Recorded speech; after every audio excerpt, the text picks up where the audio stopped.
नमस्कार दोस्तों। हमारी प्रकृति हमें समय समय पर हैरान करती रहती है और आजकल के इंटरनेट के ज़माने में तो ऐसी बातें बहुत जल्दी फैलती हैं जिन्हें लोग असल में देखने के लिए वहाँ जाना चाहते हैं और कई लोग तो ऐसा कर भी पाते हैं। इन प्राकृतिक नज़ारों को देखकर हम सिर्फ हैरान ही हो सकते हैं। तो चलिए फिर वीडियो शुरू करते हैं। न्यू आइलैंड, नया द्वीप। दोस्तों, हमारी पृथ्वी के सभी कॉन्टिनेंट्स करोड़ों साल पहले बने थे जिन्हें हमने बनते नहीं देखा है, पर आज भी ऐसा हो सकता है। जब ज्वालामुखी समुद्र के अंदर फटता है तब समुद्र की सतह पर नया आइलैंड बनने लगता है। जानकार बताते हैं कि आइसलैंड भी ऐसे ही बना था और अब ऐसा ही कुछ हो रहा है कवाची वॉल्केनो के कारण। ये एक लौता सक्रिय ज्वालामुखी है जो प्रशांत महासागर के अंदर फूट रहा है। जानकार बताते हैं कि ये ज्वालामुखी 8 बार समुद्र की सतह से ऊपर आकर नीचे जा चुका है। इस ज्वालामुखी से सबसे पहली बार सन 1939 में लावा फटा। जब यहाँ 2003 में ज्वालामुखी फटा तब यहाँ पर 15 मीटर का आइलैंड बना जो कुछ ही समय बाद डूब गया। अब जानकार भी इस ज्वालामुखी पर नज़र रखते हैं। शायद हम एक दिन अपने जीते जी नया आइलैंड बनते देख सकते हैं। Red crab. दोस्तों, हर साल ऑस्ट्रेलिया के क्रिसमस आइलैंड पर एक अजीब सी घटना होती है जिसे देखने के लिए लोग यहाँ खिंचे चले आते हैं।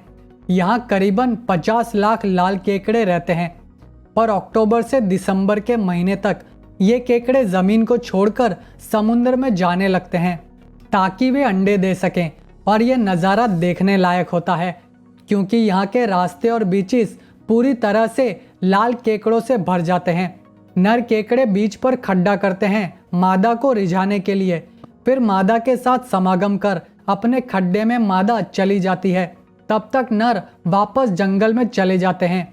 मादा 3 से 4 हफ्तों तक अपने घोंसले में रहने के बाद फिर समुद्र में जाकर अंडे देती है, फिर वो भी जंगल में चली जाती है और 1 महीने बाद अंडों में से बच्चे निकलते हैं।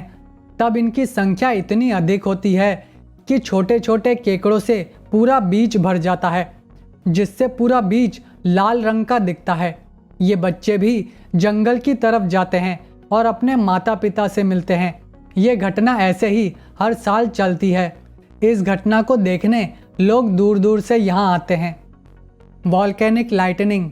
जब गर्म लावा फटकर बाहर निकलता है तब मिट्टी, पत्थर और गैस के साथ एक ज़ोरदार विस्फोट होता है और यह विस्फोट ज्वालामुखी विस्फोट होता है जिसमें लावा धरती की दरारों को चीरते हुए बाहर निकलता है और ये नज़ारा देखने लायक होता है।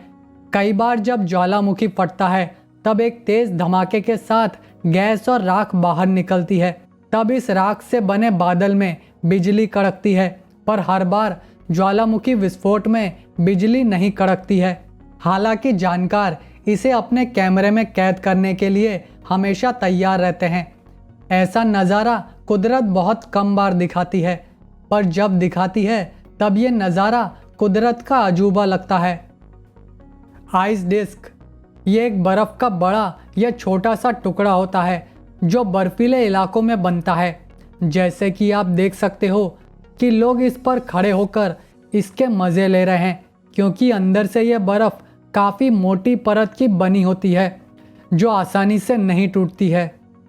इस तरह का एक खूबसूरत नज़ारा देखने को मिला अमेरिका के प्रेज्यूम स्कॉट नदी में। इस नदी में बनी आइस डिस्क का साइज़ था 300 फुट, जो आज तक की बनी सबसे बड़ी आइस डिस्क है और ये डिस्क गोल गोल घूमती है।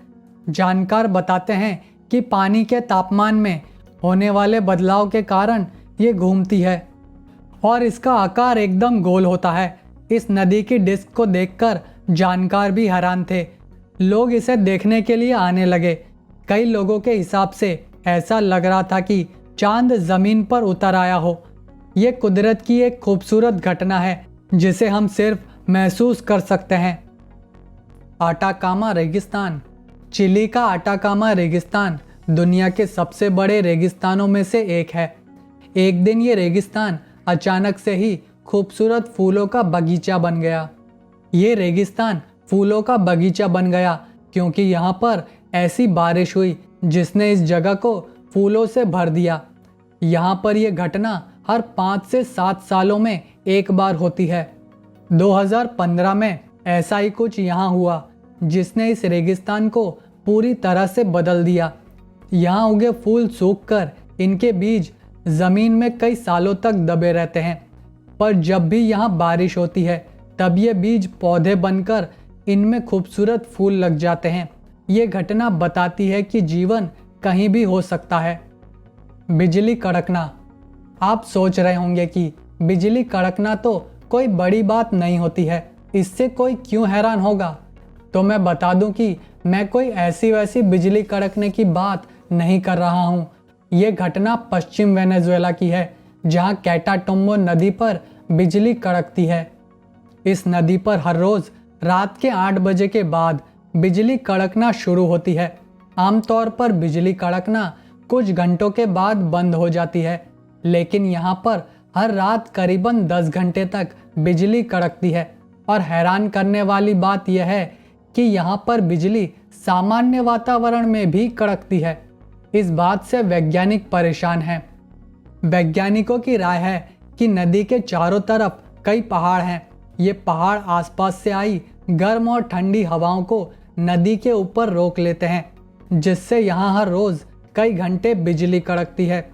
यहाँ 2010 में एक दिन अचानक से ये तूफान और बिजली कड़कना बंद हो गई और करीबन 6 हफ्तों तक सब कुछ शांत रहा।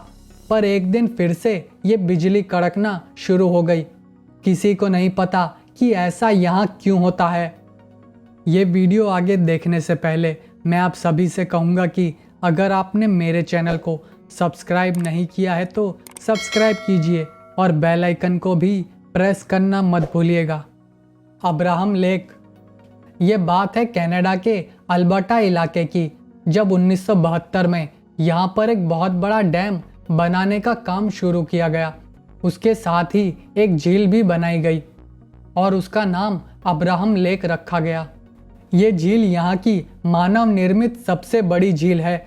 इस झील के पानी को एक अलग सा नीला रंग मिलता है। वो मिलता है यहाँ के पहाड़ों से बहकर आए पानी से, जिसमें कई तरह के तत्व होते हैं। पर यहाँ की असली देखने लायक चीज़ अलग है। ये कुदरती नज़ारा सर्दियों में देखने को मिलता है, जब इस झील का पानी जम जाता है और तब इस झील से निकलते गैस के बुलबुले अंदर ही जम जाते हैं, जिन्हें हम साफ साफ देख सकते हैं। ये बुलबुले जमकर क्रिस्टल्स में बदल जाते हैं। इन खूबसूरत नज़ारों को देखने के लिए लोग यहाँ खींचे चले आते हैं। Ringing rocks. अमेरिका के पेंसिल्वेनिया में एक पहाड़ की चोटी पर ढेर सारे पत्थरों के टुकड़े पड़े हैं। कोई नहीं जानता कि ये पत्थर के टुकड़े यहाँ कैसे आए, और वो भी इतनी ऊंचाई पर। यहाँ ऐसा भी नहीं है कि आसपास की चट्टानें टूटकर यहाँ गिरी हों, क्योंकि इस पहाड़ से ऊपर आसपास कुछ नहीं है। ये पहाड़ सबसे ऊपर है। पर यहाँ की खास बात ये नहीं है। यहाँ पर आकर्षण का केंद्र है ये पत्थर, जिन्हें मारने पर इनमें से आवाज़ आती है। ये आवाज़ किसी म्यूजिकल इंस्ट्रूमेंट से आ रही हो ऐसा लगता है। इन आवाज़ करते पत्थरों पर वैज्ञानिकों की कई थियरीज हैं, पर कोई भी पूरी तरह से नहीं कह सकता है कि ये क्यों होता है। लेकिन हाँ, बच्चे यहाँ आकर बड़े खुश होते हैं, जिन्हें पीटने के लिए कुछ मिल जाता है। पेनिटेंट्स। पेनिटेंट्स बर्फ़ के नुकीले टीले की तरह बने होते हैं, जो पूरी तरह से प्राकृतिक रूप से बनते हैं। इन्हें बनने के लिए सूरज का एक सही एंगल पर होना ज़रूरी है, जिससे बर्फ़ की एक मोटी चादर का एक सटीक हिस्सा ही पिघले, तो तब बनते हैं ये पेनिटेंट्स। ये 3 से 20 फीट तक ऊंचे हो सकते हैं। इस तरह की आकृतियां बनने के लिए प्रकृति की कई चीज़ें एक साथ आती हैं, तब जाके इस तरह की शानदार नज़ारे देखने को मिलते हैं। वैज्ञानिक भी इनको लेकर शोध कर रहे हैं कि ये कैसे बनते हैं। अभी तक तो हम केवल कयास ही लगा सकते हैं कि ये कैसे बनते हैं, पर मैं तो कहूँगा कि ये सब सोचना छोड़कर इन नज़ारों का आनंद लेना चाहिए। हेज़डेलन रोशनी। आजकल इंटरनेट पर अफवाहें और झूठी खबरें फैलाना काफ़ी आसान है, जिस कारण हम सभी चीज़ों को शक की नज़र से देखते हैं, जिसमें हेज़डेलन रोशनी भी आती है। यहाँ पर रात को कुछ अद्भुत दृश्य देखने को मिलते हैं, जिसमें आसमान में रंग बिरंगी रोशनी देखने को मिलती है, जिसे लोग गलती से यूएफओ या एलियन यंत्र समझ लेते हैं।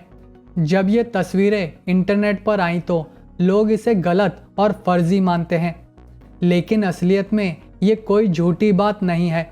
हेज़डेलन एक गांव है नॉर्वे देश का, जहां पिछले 40 सालों से हर रात को चमकती रोशनियां देखने को मिलती हैं। पर ऐसा क्यों होता है? यही बात है जो वैज्ञानिकों को हैरान कर रही है। हेज़डेलन रोशनी के बारे में कुछ वैज्ञानिकों का मानना है कि ये रोशनी इस गांव के झील का पानी है। इसका पानी रेडियो एक्टिव होगा, जिससे ये पानी भाप बनने पर यह भाप जब ऑक्सीजन के संपर्क में आते ही वो जलने लगती है, जिससे हमें रोशनी दिखती है। वैज्ञानिक दूसरा कारण बताते हैं कि झील के नीचे की ज़मीन में सल्फ्यूरिक एसिड की मात्रा काफ़ी है। जब ये झील के पानी के संपर्क में आता है तो आसमान में रंग बिरंगी चिंगारियां देखने को मिलती हैं। अब सच्चाई क्या है ये तो कहना मुश्किल है। तब तक इन नज़ारों का मज़ा लेते रहिए। तो ये था आज का वीडियो। अगर आपके पास भी कोई सुझाव है तो कमेंट करके ज़रूर बताइएगा। तो जाने से पहले मेरे चैनल को सब्सक्राइब करें और मेरे वीडियोस को लाइक और शेयर करना मत भूलिएगा। धन्यवाद।